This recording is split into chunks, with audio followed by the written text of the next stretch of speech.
Voilà pour le titre de cette édition. Mesdames et messieurs, bonsoir, bienvenue. Une semaine après la nomination de Moussa Bara à la tête du gouvernement, la liste de son équipe vient d'être rendue publique.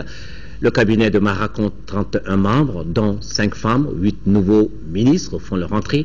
On retiendra que 2 portefeuilles régaliens changent de titulaire. Il s'agit du département de l'Intérieur qui comprend désormais la sécurité dirigée par le général Sada Samaké et celui de la diplomatie dont le nouveau chef est aussi parmi les nouveaux entrants. Il s'agit de Abdoulaye Diop, un homme du sérail, le décryptage de Oumar Moussa Traoré.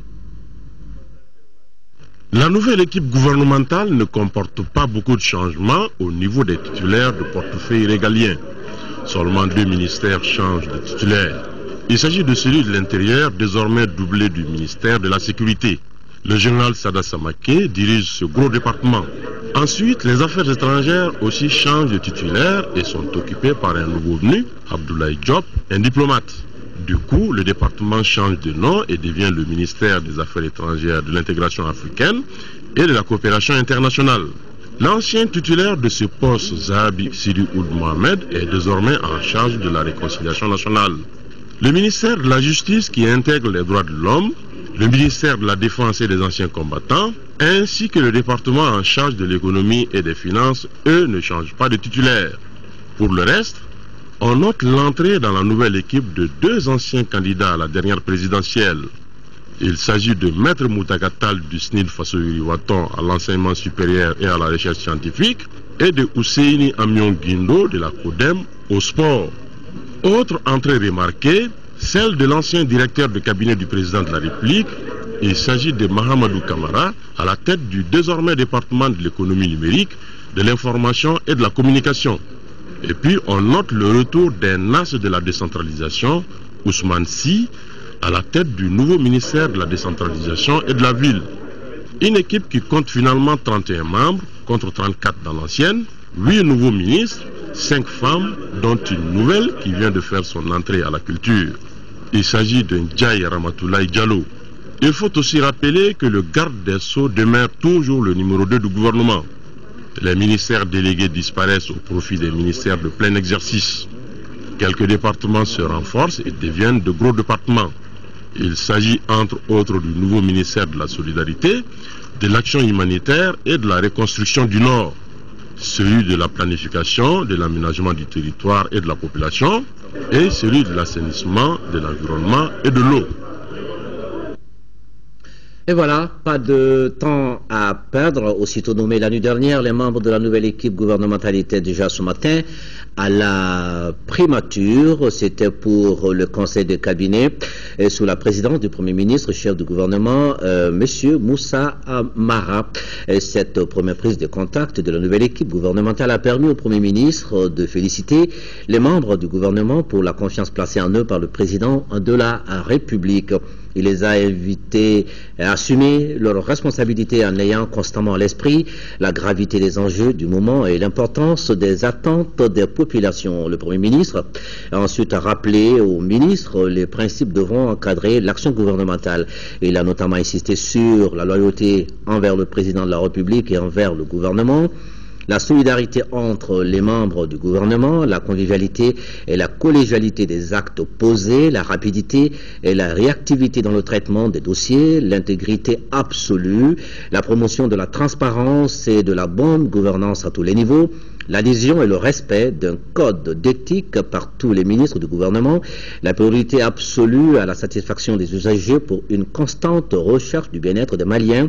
Le chef du gouvernement a demandé aux différents ministres de s'imprégner profondément du programme du président de la République avec la volonté ferme de faire des 6 axes principaux la référence absolue de toutes les actions de développement. Il s'agit de la mise en place d'institutions fortes et crédibles, la restauration de la sécurité des personnes et des biens sur l'ensemble du territoire national, la mise en place d'une politique active de réconciliation nationale, la reconstruction de l'école malienne, la construction d'une économie émergente, une politique de développement social au bénéfice des plus faibles et des plus fragiles, la reconfiguration du programme d'action gouvernementale 2013-2018 vers des résultats concrets, notamment en termes de bien-être des Maliens, la maîtrise de ce programme avec des indicateurs précis pour une évaluation semestrielle, la présence effective des ministres sur le terrain, notamment à l'intérieur du pays, dans les services et la mise sous pression constante de l'ensemble des services et des collaborateurs pour s'assurer de la mise en œuvre rapide et efficiente par l'administration des mesures devant avoir un impact positif sur la vie des populations. Enfin, le gouvernement a inscrit l'action de son équipe dans un processus d'écoute des Maliens et de communication tous azimuts, à la fois sur les objectifs, les actions menées ainsi que les résultats obtenus.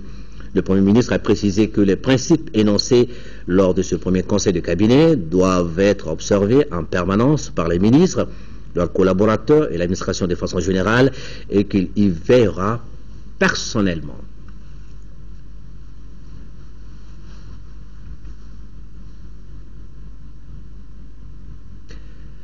Voilà, premier conseil des ministres, c'était ce matin donc à la primature sous la présidence du Premier ministre et du gouvernement, Moussa Mara. Et maintenant, nous passons à la présentation des membres de la nouvelle équipe gouvernementale. Nous vous parlions de 8 nouveaux entrants, au nombre desquels Ousseini Amianguindo au sport et Ousmane Sy à la décentralisation. Tous deux natifs de Bandiagara. Ils ont des itinéraires politiques et professionnels riches mais différents. Ousseini Touré est allé à leur découverte. Dans le domaine de la décentralisation, Ousmane Sy est un terrain connu. C'est lui que d'aucuns appellent le père de la décentralisation au Mali, sait bien où mettre les pieds. Expert en décentralisation, il offre ses compétences en Afrique et ailleurs sur les sujets relatifs à la décentralisation et aux réformes institutionnelles. Commissaire à la décentralisation sous le régime du président Alpha Oumar Konaré, Ousmane Sy a également occupé par la suite le poste de ministre de l'administration territoriale et des collectivités locales. Il a été nommé conseiller spécial du président Dioncounda Traoré pendant la transition en 2012. Auparavant, il aura travaillé comme expert au programme des Nations Unies pour le développement avant de devenir chef de la mission de décentralisation au Mali. Détenteur d'un doctorat en développement économique et social et d'un diplôme d'études supérieures spécialisé en développement agricole, tous obtenus à l'université Paris 1, puis d'un diplôme supérieur en agroéconomie obtenu à l'Institut supérieur des techniques d'outre-mer Le Havre, il a publié en 2009 un ouvrage intitulé « Reconstruire l'Afrique vers une nouvelle gouvernance fondée sur les dynamiques locales ». Il est le promoteur d'un centre d'expertise politique et institutionnelle en Afrique créé depuis janvier 2004. Marié et père de 3 enfants, Ousmane Sy a été récompensé par le prix international Roi Baudouin pour le développement. Monsieur Sy parle le français, le peul, le bambara, un peu le sorail et un anglais moyen. Il aime la marche et le vélo et écoute la musique à ses heures perdues. Le nouveau ministre de la décentralisation et de la ville est né en 1949 à Bandiagara, où il détient d'ailleurs un mandat municipal. Né à Bandiagara le 21 avril 1970, Ousseini Amianguindo, connu sous le nom de Poulo, est le nouveau titulaire du portefeuille du sport. Ancien vice-président de la Fédération malienne de football, président du stade malien de Sikasso en 2004, Ousseini Amianguindo est un féru du sport. D'ailleurs, il affirme avoir été un grand lutteur traditionnel au pays d'Ogon. Au plan professionnel, Poulo, comme l'appellent affectueusement ses amis, est titulaire d'une maîtrise en histoire et géographie à l'école normale supérieure après un bac en sciences humaines obtenu en 1992. Il entre à la fonction publique en 1998 et en démissionnant 2 ans plus tard pour s'essayer dans le privé. C'est ainsi qu'il créa un lycée privé à Sikasso. Élu député de cette localité en 2005, à la suite d'élections partielles, il sera élu à nouveau en 2007. Tour à tour secrétaire parlementaire, puis vice-président à l'Assemblée nationale, il est cofondateur de la CODEM suite à sa démission du RPM. Ousseini Amianguindo est marié et père de 4 enfants. J'ai accepté ce poste car j'estime qu'après la vie parlementaire, je peux continuer à servir le Mali. Ce sont là les premières déclarations du nouveau ministre de l'enseignement supérieur et de la recherche scientifique. En politique et avocat à la Cour, Maître Mountaga Tall, 58 ans, entend mettre son expérience et son expertise au service de l'école malienne. Mountaga Tall fait lui aussi partie des nouveaux entrants. Mohamed Diarra l'a rencontré à son cabinet d'avocat. C'est un cacique de la politique malienne, non moins avocat émérite, qui prend désormais les commandes du ministère de l'enseignement supérieur et de la recherche scientifique. Du haut de son 1,90 m, le natif de Ségou, le 10 décembre 1956, dit accepter ce poste dans le souci de servir le pays. Député élu à Ségou de 1992 à 1997 et de 2002 à 2013, il fut premier vice-président de l'Assemblée nationale de 2003 à 2007. Il portait la voix du Mali au Parlement panafricain depuis 2004. Maître Muntaratal fut coordonnateur du regroupement politique Espoir 2002. La même année, il siégea au Parlement de la CEDEAO. Pendant son séjour à la représentation nationale, l'on retient surtout le rôle qu'il a joué en tant que chef de file de l'opposition. Nous étions en 1992. Et c'est pendant cette législature que la toute première motion de censure a été prise contre le gouvernement. De son cursus politique, l'histoire retient qu'il a été le plus jeune candidat à l'élection présidentielle en 1992, alors qu'il n'avait que 35 ans. Le diplômé en droit de l'Université de Dakar en 1982 a été secrétaire général de l'Ordre des avocats du Mali, vice-président de l'Association des avocats de l'espace UEMOA. Le président du parti Séné Passé Yoroaton et du comité national d'initiative démocratique Sénite Association est convaincu que la fonction d'avocat mène à tout, à condition de savoir en sortir. Maître Muntaratal, tout comme ses prédécesseurs, est conscient de la situation dans laquelle se trouve l'école malienne. C'est pourquoi il entend mettre ses expériences à contribution afin de donner à l'école malienne ses lettres de noblesse. Maître Tal est marié et père de 4 enfants. Il est polyglotte.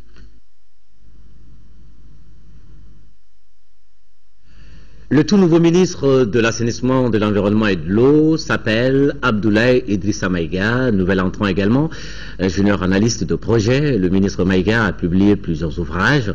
Le portrait du ministre de l'Assainissement, de l'Environnement et de l'Eau avec Garibou Pérou. Les questions de pollution, de biodiversité, de l'accès à l'eau potable des populations, les pertes des productions agricoles sont autant de défis auxquels notre environnement est confronté aujourd'hui. Celui qui est chargé de relever ces différents défis liés au changement climatique dans le gouvernement de Moussa Mara s'appelle Abdoulaye Idrissa Maïga. Né à Gao, le nouveau ministre de l'Assainissement, de l'Environnement et de l'Eau est ingénieur analyste de projet. Dans un cadre purement professionnel, le ministre Maïga a séjourné dans une vingtaine de pays à travers le monde. De 1981, date à laquelle il a décroché le diplôme de l'ingénierie en analyse de projet à l'IPR de Katibougou, à aujourd'hui, le ministre Maïga a produit et publié une quarantaine d'ouvrages dans les domaines riches et variés. Il s'agit de l'aménagement pastoral, de la capitalisation des expériences de gestion durable des ressources naturelles, de la note de discussion sur le concept de l'économie verte, sans oublier la contribution à l'évaluation économique de la gestion environnementale au Mali. Il a récemment contribué à l'élaboration de la collection intitulée Les Mali entre doute et espoir. Cette collection est une réflexion sur la nation à l'épreuve de la crise du Nord. Armé de foi, le ministre Maïga peut offrir aux Maliens un cadre de vie agréable, car il a toujours dit « Dieu me suffit ». Encore des réactions, des félicitations suite à la nomination de Moussa Mara au poste de Premier ministre du Mali.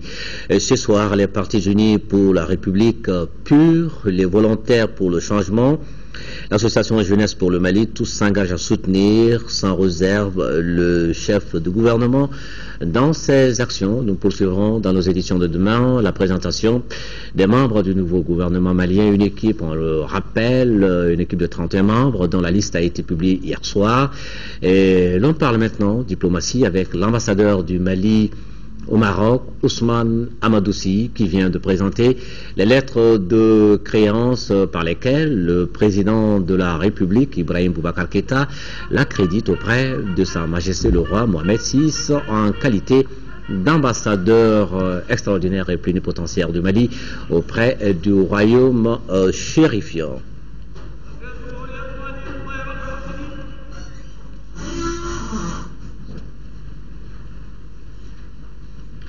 Voilà, présentation des lettres de créance de l'ambassadeur du Mali au Maroc, Ousmane Amadoussi,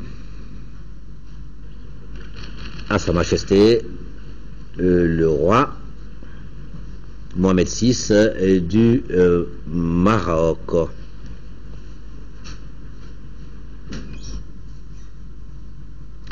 Encore le chapitre coopération bilatérale le 4 avril 2002, c'est la date marquant le retour de la paix sur le sol angolais après plusieurs années de guerre.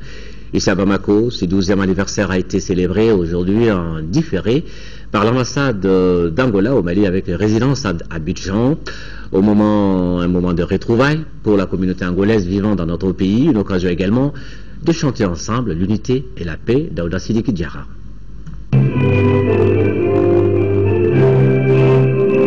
Aussitôt après la proclamation de son indépendance le 11 novembre 1975, l'Angola a connu 27 ans de guerre intense qui a finalement pris fin en 2002. Durant cette période, plusieurs tentatives avaient été faites pour ramener la paix dans ce pays. Le 4 avril 2002, à Luanda, le gouvernement angolais et l'UNITA sont parvenus à signer des accords de paix et de réconciliation nationale sous l'appellation Mémorandum d'entente complémentaire au protocole de Lusaka. Ce processus a marqué un virage décisif dans le développement politique, économique et social de ce pays. À partir de cette date, la République d'Angola avait enfin retrouvé la paix, conclusion heureuse de la cessation des hostilités qui avaient plongé le pays dans la tristesse et désolation, privant ainsi la vie à plusieurs de ses meilleurs fils et filles et du continent africain, parmi lesquels nous ne saurons jamais dissocier un des meilleurs fils de ces pays amis et frères, la République du Mali, en la personne du regretté maître Alioune Blondin Mbengue.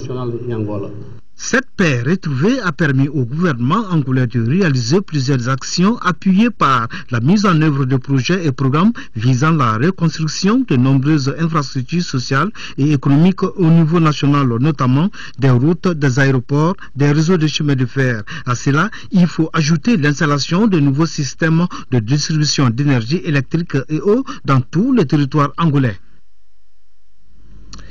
L'ambassadeur du Mali au Sénégal informe les ressortissants maliens de la juridiction de Dakar que le président de la République, Ibrahim Boubacar Keïta, se rend demain dimanche 13 avril 2014 à 16h30 à Dakar dans le cadre d'une visite d'État au Sénégal. L'ambassadeur invite les ressortissants maliens de Dakar et banlieue à sortir massivement demain dimanche 13 avril 2014 à 15h pour réserver un grand accueil populaire au président Ibrahim Boubacar Keïta et sa délégation à l'aéroport international Léopold Sédar Senghor. Dans le nord du Mali, la traque des bandits armés se poursuit et marque des points. L'armée malienne, appuyée par une colonne de l'opération Serval, vient de faire la découverte d'une importante cache d'armes redoutable, une cache qui était à seulement 25 km de Tombouctou, un nouveau point de marqué dans la lutte contre le terrorisme grâce à la collaboration étroite avec la population civile. Nous écoutons le colonel Keba Sangaré, il est le chef des opérations militaires de Tombouctou, il est au micro de Adama Djimde.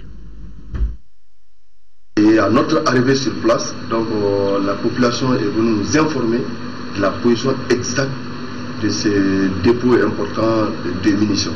Et là, on a envoyé nos équipes soutenues par Serval qui a fait le travail pour ramener les dites munitions à notre niveau. C'est des munitions, certaines sont utilisées dans notre armée, telles que les SG9, mais il y a d'autres catégories qui ne sont pas utilisées en service dans notre armée, telles que les mortiers de 106 mm. Et les roquettes qui peuvent être utilisées par nos militaires sur place ici, on va les conditionner. Ce qui ne peut pas être utilisé, il y a deux cas. Une première, des très bonnes munitions que nous allons renvoyer vers l'arrière, et les autres, des munitions très dangereuses, souvent blessées. Donc le génie va procéder tout de suite à leur destruction. Je remercie franchement la population de Tombouctou qui, depuis notre arrivée, collabore sans cesse. Et sans renseignement, sans la participation de la population, nous ne pouvons pas mener à bien notre mission de défense de la sécurisation des personnes et de leurs biens. À Kidal, les ONG qui interviennent dans le domaine humanitaire et les autorités régionales se concertent pour mieux soulager les populations. Correspondance Tchemoko Sagara, Sidiki Balo. À Kidal, plus de 10 ONG interviennent dans le domaine de l'humanitaire. Pour la plupart, ces ONG ont les mêmes cibles et les mêmes modes d'intervention. Il s'agit au cours de cette rencontre initiée par le gouverneur d'établir un calendrier d'échange et définir un cadre de concertation pour éviter le doublon. Donc il est bon de mettre une certaine coordination pour que chacun de nous et chacun des ONG sache ce que son voisin est en train de faire ou bien son prochain est en train de faire. C'est très important. Tout le monde a intérêt et nous sommes mis d'accord pour mettre tous les premiers lundis du mois, on puisse se rencontrer et nous allons échanger entre nous. Les ONG présentes à cette réunion ont tour à tour expliqué les activités menées et les difficultés rencontrées avant de saluer l'esprit de la rencontre. Ça a été vraiment une chose extrêmement importante parce qu'au début il y avait une confusion totale. Donc au finish, nous avons tiré de bonnes conclusions. Une première, c'est pourquoi vraiment on a été très heureux et de surcroît très content que cette réunion ait lieu, car nous travaillons tous pour porter secours à nos populations. De janvier 2014 à nos jours, l'État malien a distribué dans les 11 communes de la région de Kidal 126 tonnes de maïs, 79 tonnes de sucre, 10 tonnes de riz, plus de 11 tonnes de sorgho, 1218 bidons d'huile, 500 cartons de tomates, 147 paquets de thé et une quantité considérable d'aliments bétail. Le gouverneur de Kidal a ensuite informé de la disponibilité d'un stock important de médicaments et la réhabilitation de certaines écoles de la région. Promouvoir l'accès à l'eau potable et à une hygiène adéquate, le réseau des parlementaires pour l'eau et l'assainissement et deux organisations intervenant dans ce secteur s'y engagent et ça passe par la signature d'un protocole de partenariat côté ONG. Les documents étaient paraphés par WaterAid et CNC Powerwash. C'est un reportage de Fatoumata Kone. L'hygiène, l'assainissement, l'accès à l'eau potable sont les secteurs concernés par la signature de ce protocole de partenariat entre le réseau des parlementaires pour l'eau potable et les organisations chargées de l'accès à l'eau potable et à l'assainissement. Il s'agit de WaterAid et CNC Powerwash. Élus parlementaires et acteurs du secteur s'engagent ainsi à donner un coup d'accélérateur à ces domaines qui sont cruciaux pour la vie des populations. La couverture nationale, c'est 23%. 33% en milieu urbain et 9% en milieu rural. Donc c'est vraiment une catastrophe. C'est vraiment conscient de cette situation que nous nous sommes retrouvés au sein de ce réseau pour mieux jouer notre partition. Le rôle d'influencer le budget pour vraiment changer cette situation. En décidant de soutenir cette cause, vous faites preuve à la fois de bon sens et de responsabilité très élevée. Toutes ces ONG travaillent à renforcer l'accès à l'eau potable et à améliorer l'hygiène et l'assainissement en milieu urbain et rural, tout en mettant l'accent sur les lieux de défécation dans les zones éloignées. 59% de nos concitoyens utilisent aujourd'hui encore des toilettes sandales et 18% continuent à faire la défécation à l'air libre. Cette rencontre s'inscrit dans le cadre d'une journée d'échange entre acteurs du secteur et parlementaires. Le but est de renforcer la capacité des parlementaires sur les questions liées à l'eau et à l'assainissement afin de mieux influencer les gouvernants et les partenaires techniques et financiers en faveur du secteur. Au cours de la session, tous les intervenants ont déploré le sous-financement du secteur. Selon eux, l'État n'accorde que 3% du budget national à ces domaines qui sont l'accès à l'eau potable et l'assainissement. Et puis cette fenêtre sur l'actualité hors du Mali avec le procès Hissène Habré qui fait toujours parler de lui. Les jours, les mois, les années passent et toujours pas le bout du tunnel entre parties sénégalaises et tchadiennes. Le consensus ne semble pas prendre le dessus. Les avocats de l'ancien président tchadien ne décolèrent pas. Pour eux, l'inculpation de Hissène Habré pour crime contre l'humanité est tout simplement un mandat politique que les chambres africaines extraordinaires exécutent. Pour Maître François Serre et ses collègues, l'enquête a été dès le départ manipulée par les services secrets tchadiens. Il y a un problème dans cette affaire qui est que les juges, quand ils sont au Tchad, ils enregistrent des témoignages de personnes. Est-ce qu'ils vont vérifier? Est-ce qu'ils font une enquête? C'est ça le travail d'un juge d'instruction?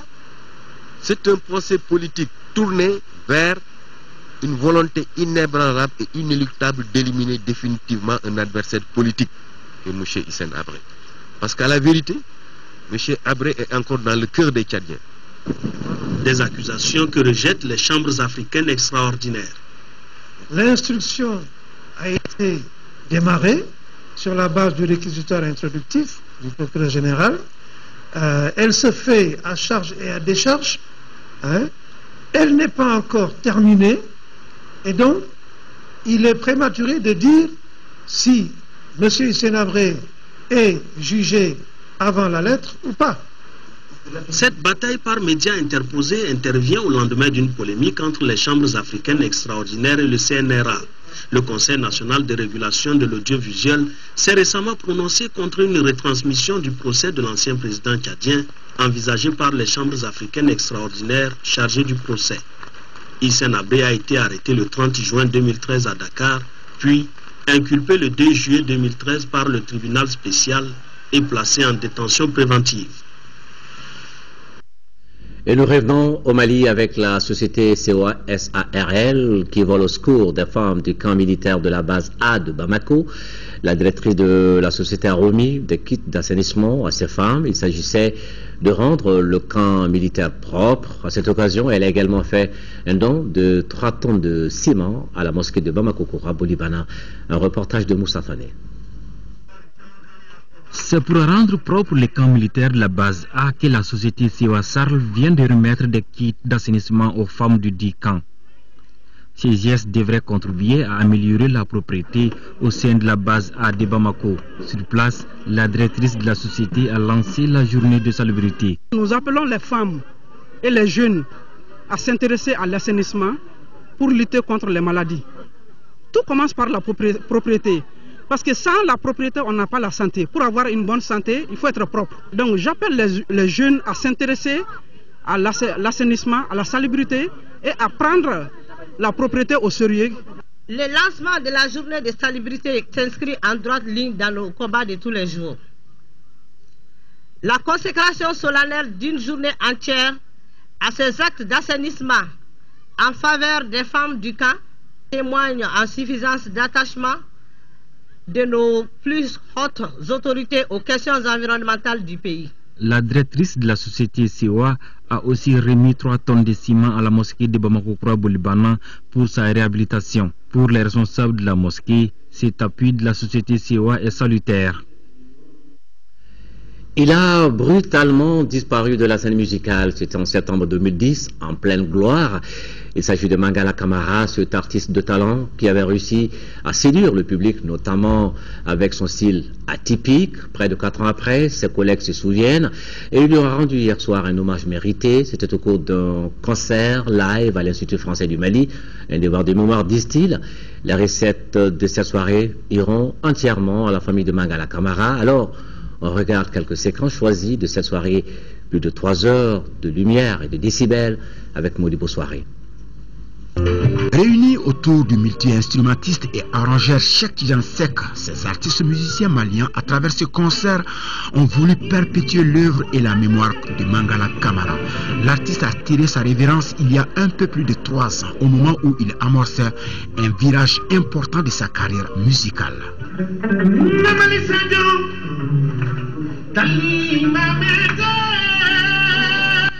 Mamoutou Camara, plus connu sous le nom de Mangala, était un musicien atypique, créatif et nécessaire de surprendre à travers son art. Lauréat du prix Découverte RFI version 1986 et de bien d'autres gratifications. Ce musicien pétri de talent et plein d'imagination reste encore dans la mémoire collective du monde de la musique.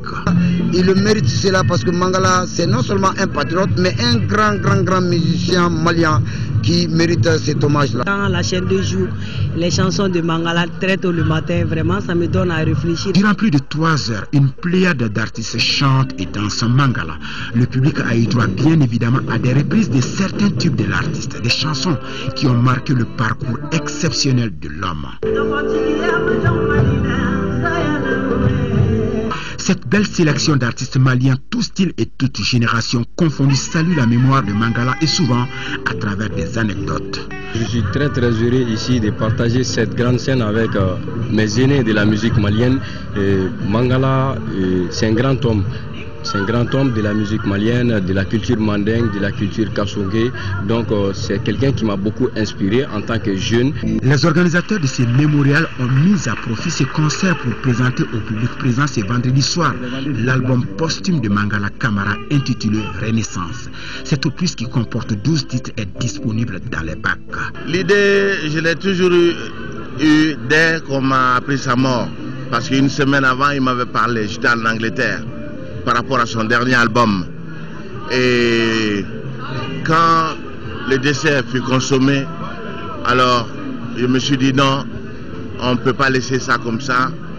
Un devoir de mémoire, nous devons réagir, commémorer une soirée qui soit intitulée comme une sorte de mémorial pour Mangala Camara.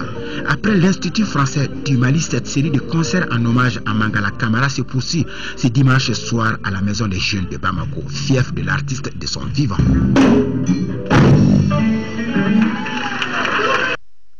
Et nous passons maintenant au sport football, championnat national de Ligue 1. La 14e journée s'est achevée hier au stade Modibo Keïta. Les 11 créateurs du Nigeria ont battu l'Office du Niger Sport de Ségou par le score de 4-0. Les résumés de la rencontre, c'est avec Abdoul Karim Kaba. Pour la clôture de la 14e journée du championnat national de Ligue 1, les 11 créateurs ont sèchement battu le Fils Niger Sport de Ségou. Score final 4-0. Pratiquement, dans cette rencontre, tout s'est joué en seconde période. La première étant bouclée à 1-0, but marqué par Suleiman Sissoko à la 21e minute. En deuxième mi-temps, les créateurs de Nyerla ont pris le contrôle du ballon. Ainsi, à la 63e minute, Zoumana Sidibé inscrit le deuxième but. Dans cette seconde partie du match, un coaching gagnant pour Mamoudou Kane Mouroulé, l'entraîneur de 11 créateurs, puisque ce sont les entrants qui ont marqué les deux derniers buts de 11 créateurs de Nyerla. Mamadou Diallo et Yagouba Diarra au 72e et 87e minute de jeu. 4-0 pour les 11 créateurs de Nyerla. Résultat final. Il venait de Mopti. Mopti, Ségou et Bamako, je sais qu'en deuxième mi-temps, ils vont enculer la fatigue. C'est pour ça que j'ai dit, la première mi-temps, s'il résiste, la deuxième mi-temps, on peut marquer des buts. C'est ce qui a été passé et félicitations à mes joueurs et à mon encadrement. Je mérite la victoire. Je tiens à féliciter Mamtou et je lui souhaite bonne chance pour le reste du championnat. Bon, dans les matchs, vraiment, je pense qu'on a été neuf défensivement. Et puis devant nous, on n'a pas de gens qui sont capables de prendre les responsabilités devant. C'est ça qui a fait défaut. Fort de cette victoire, en 15e journée, les 11 créateurs joueront contre le Stade Malien de Bamako et le Fils du Niger Sport de Ségou en découdra avec l'AS Police. L'ORTM qui perd un agent à la retraite, Fagimba Keïta, décédé jeudi dernier. Né vers 1949 à Bankassi, dans le cercle de Keïta, Fagimba Keïta a intégré la fonction publique le 8 octobre 1976, mise à la disposition du ministère de la Communication et des Télécommunications. Il servira successivement à Radio Mali, à la radio-télévision du Mali, à l'ORTM, comme assistant technique de plateau. Ses collègues et collaborateurs reconnaissent en lui un homme courtois, disponible, dévoué pour le travail. C'est en 2012 qu'il fera valoir ses droits à la retraite. Après avoir lutté contre la maladie 2 mois durant, Fagimba Keïta nous a quittés le 10 avril dernier à l'âge de 65 ans. Il a été accompagné à sa dernière demeure au cimetière de Gomi par des parents, amis et collaborateurs. Que la terre lui soit légère. Voilà, ce journal s'achève. Merci de l'avoir suivi. Demain dans Actu Hebdo, 2 sujets, 2 invités. Le professeur Abdoulaye Salim Sissé, il est le directeur national de l'enseignement supérieur et Malik Kassé, lui est le directeur national adjoint des transports. Avec lui, il sera question de tricycles, ces engins qui constituent un nouveau casse-tête pour les usagers de la route à Bamako depuis un certain temps. Actu Hebdo, c'est à partir de midi, juste avant le journal de 13h, qui vous sera présenté par Aïssat Ibrahim Maïga. Merci de visiter notre site, c'est le www.ortm.ml. Bon week-end.